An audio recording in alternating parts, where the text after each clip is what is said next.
In the heart of Whisperwood lived a young fox named Pip.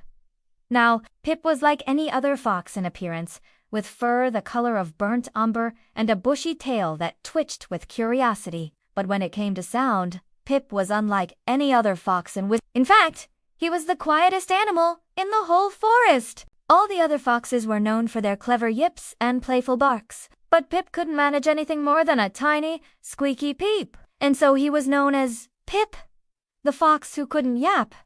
Because of this, Pip felt embarrassed. You see, he had many wonderful ideas and keen observations about the world around him. He saw things that other animals didn't, but every time he tried to share his thoughts, his squeak got stuck in his throat and no one listened. So Pip gave up on talking and spent most of his time hiding behind tall ferns or under the roots of old trees, watching the world go by and keeping his distance from the other animals. One day while Pip was resting under his favorite oak tree, he heard shouts and angry voices coming from the direction of the forest river. Curious, he poked his head out from under the tree and saw a crowd of rabbits. Badgers and squirrels gathered on the bank, looking distressed. Pip recognized the problem immediately. The forest's main river had somehow shifted its course and was now flowing sideways, creating a big, muddy swamp that threatened to flood the nearby rabbit holes and badger sets. "What are we going to do?" cried Hazel, the young rabbit whose burrow was closest to the river. "My home will be flooded." "We need to fix the river," said Brock, the gruff badger. "But how? It'll take so much effort.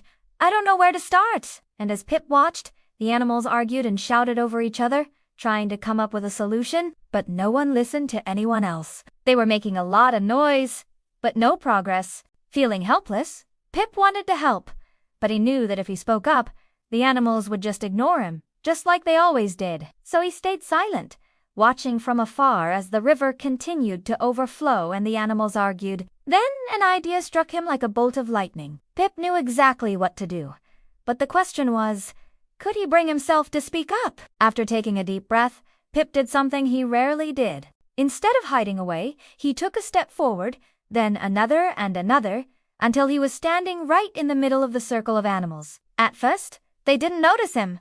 They were too busy arguing, so Pip took a deep breath and let out a sound, a little louder than his usual squeak, but still soft and gentle. "Excuse me," he said, hoping to get their attention. The animals fell silent and turned to look at him. Pip froze, his heart pounding in his chest. This was the hardest thing he had ever done. Seeing the determined look on Pip's face, "Brock," the badger asked, "what is it?" "Pip, what do you know about fixing the river?" Pip took another deep breath and started explaining what he had observed. "I noticed that the river isn't overflowing here," he said, gesturing to a spot upstream. "But here," he continued, pointing to the source of the problem, "it is blocked by a huge log that has been wedged in place by a tangle of thorny vines. If we could move the log, the river would flow normally again."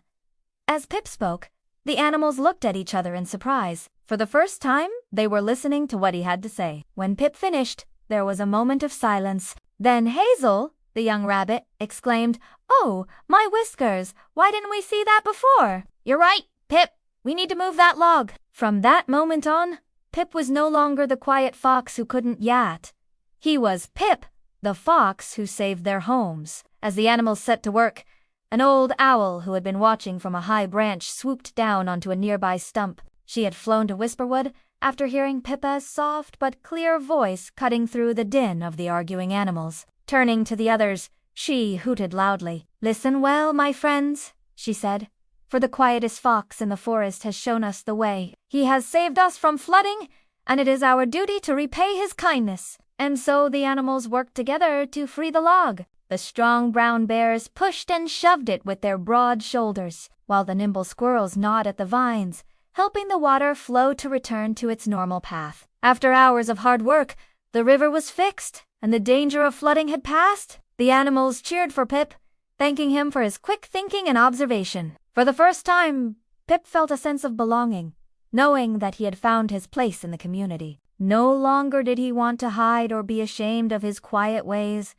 In fact, he was proud of it. From that day on, Pip was still a little shy, but he no longer hid away. Instead, he used his soft, clear voice to share his quiet observations and brilliant ideas with his friends. He became known throughout Whisperwood as the wisest, if not the loudest, fox in the forest. Now, whenever the animals of Whisperwood gathered together, they made sure to include Pip in their discussions. Knowing that even the quietest voice could hold the most valuable insights, they learned that strength doesn't always come from size or loudness, but can come from the quietest of places. One evening, as the sun set over Whisperwood, casting long shadows across the forest floor, Pip found himself sitting by the riverbank with some of the animals he had helped. Hazel the rabbit snuggled close to him, her fur brushing against his. "Thank you, Pip," she whispered. "You saved us all." Pip blushed, his bushy tail twitching nervously. "It was nothing, really," he squeaked. "I just made a few observations and put two and two together." Brock, the badger, nodded his head in agreement. "It's true, lad! You might not be able to yap like the other foxes, but your observations are sharper than any fox I've ever met.